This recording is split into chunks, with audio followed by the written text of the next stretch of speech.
Well, hi folks, I'll just give you a bit of an update what's going on. Not much, as you can probably see. These are my tomatoes growing inside on my kitchen windowsill. You have to forgive the filthy windowsill, but it's a working kitchen. More of a horticultural kitchen. So they're just about getting the first proper leaves on now, the tomatoes. It's not the sunniest of windowsills, but they do alright on it. I'm just growing a few Gardener's Delight, one called Cherry, and a few beefsteak tomatoes, Shirley, and I've got a plum tomato this year for a change. So that's something different. So what I do, just to give them a bit more light, I get a big piece of tin foil like this and put it on a piece of wood, and then I'll do this with one hand. I just plonk it behind them like that, and then what happens is the sunlight reflects back, so you get like double the sunlight, and they don't bend towards the sun. So it does help them a little bit, especially on a sort of dingy windowsill, putting a bit of tin foil behind them. So I'll just show you my slowest chilies in the world now. So these are my chilies. I planted these over a month ago and they're absolutely tiny still. It's always the case with me because I've got quite a cold windowsill. These are my prairie fires that I took from my own seed. I've got a few Apaches, what have we got, Joe's Long, some of Gary Entropy's Japanese peppers. But like I say, they're really slow to get going, they always are. But then once they get a few leaves on, and once it warms up about May time when they go in the greenhouse, they do tend to speed on a bit. So that's just the little chilies. Nothing really exciting, slow as usual. I've got these under a little light box, as you can see, just to give it a little bit more extra light, because like I say, I've got dingy windowsills. And then I'm trying this for a daft experiment.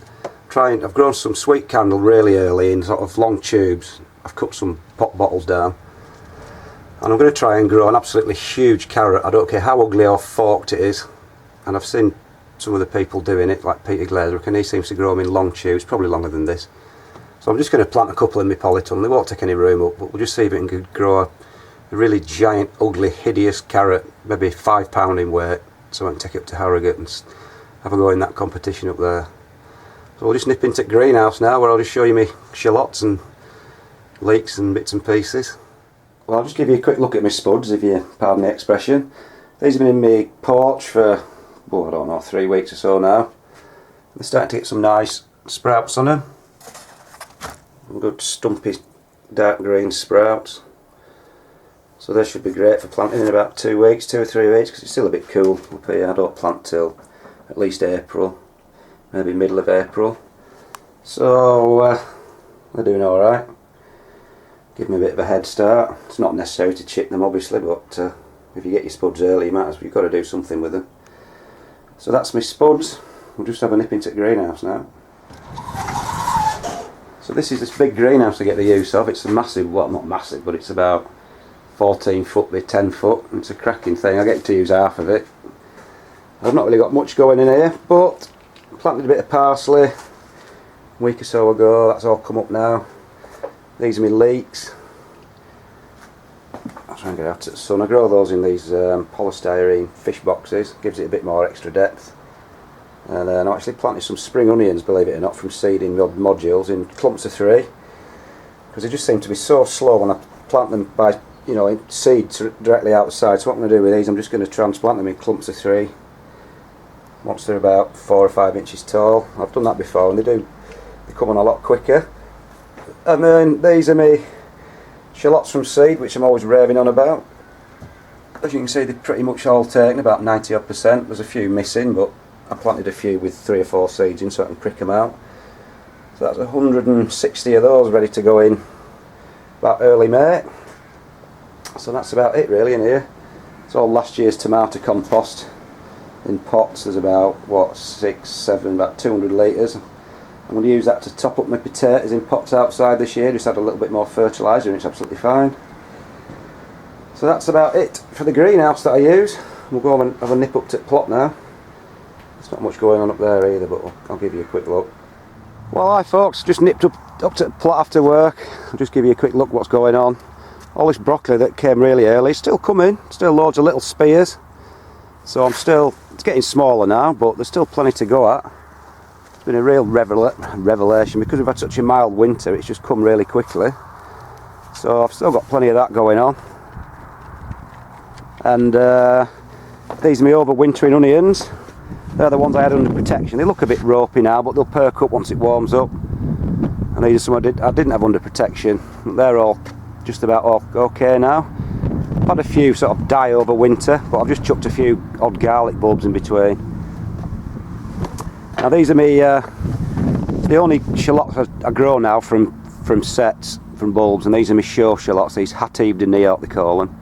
They cost me an absolute fortune a couple of years ago, and I managed to keep some over winter because they're notoriously hard to keep.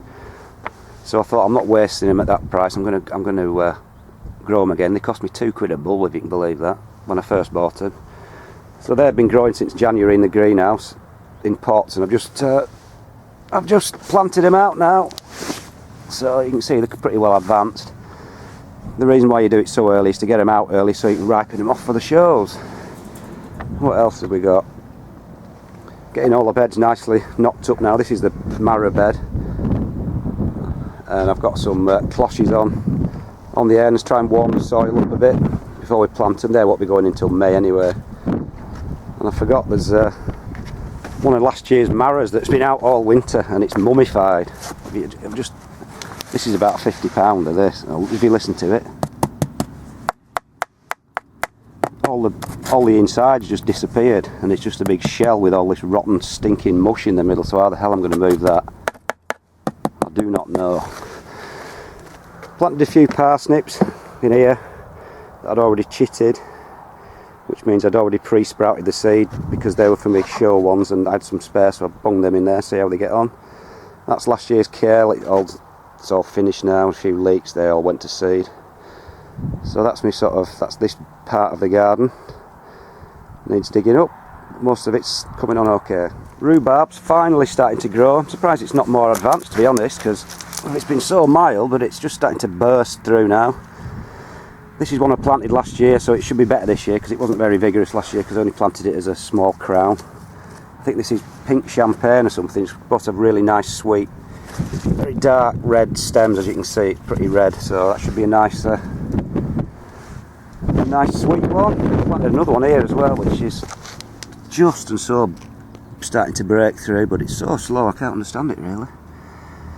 So that's the old rhubarb, and I know I'm always banging on about how well sweet candle are as an eating carrot, and as well as a show carrot, obviously. These just coming up to, well, it's 20th of March now, so nearly into April, which I'll be sowing them again. So these have been in and ready for how long now? They were ready sort of August time last year. You're talking another 6 months. And look at them. Look at the size of that. Foot long, must weigh about a pound. Still, nothing wrong with them. Still as tender as anything. They're just a wonderful carrot. Put him back to bed and pull him up later. So that's the carrots. I'm just refilling and emptying and refilling, so that's where they'll go in next time. Once it's filled to the top with sand, I'll just core out some more compost and put it in and plant the seeds and forget about them really. One drawback of growing potatoes in pots is you need an awful lot of compost. So I've just about bought out our local B&Q supply of verve. There's what, 6 or 7 bags there, so getting on for 1,000 litres. But I do like growing them in pots. This is where my potatoes are going to be growing. I've been knocking this down a bit. Still not perfect ground, it still needs a bit of work doing, and this is where I planted my garlic 3 weeks ago, and I've not been up for a week, so I've not seen there's any sign of any poking through yet. Doesn't seem to be, so it's still not come through. And this is one of my other main beds, still going through it with a 3-pronged cultivator by hand every time I'm up here just to try and get it broken down. It's not as fine as I'd like, but it should be. In the next 2 or 3 weeks, if I keep doing it, it'll come to. So finally, into the polytunnel. All the beds have been tilled now and prepared. Just waiting for things to get planted really. The onion bed's all been tilled, just needs fertilising, and then I'll plant the big onions in at the end of March, early April. This is all the compost I've mixed. That's just for me carrots, and all that there is for me, just for me onions, which is a ridiculous amount of compost to have mixed and brought over, but it's my hobby, I don't care how much it costs. That's what I'm going to be growing my giant onions in. These are the sand beds for my carrots. I'll do a video of how I core those out and put the compost in for my show carrots. Likewise with the old long ones, because they're going to be planted in, well, 1st of April, the first box for my first show, so times are moving on. So really that's about it. Polytunnel's all prepared now, ready. Just needs to warm up a bit and then we'll get planting. So there we go, folks. First daffodils as well. We'll all see how. So tomorrow it's the Spring Equinox or solstice, whatever you want to call it. So it's all uphill from now on. Nice warm sunny. A nice warm summer in prospect, we hope. So that's about it, folks. See you later.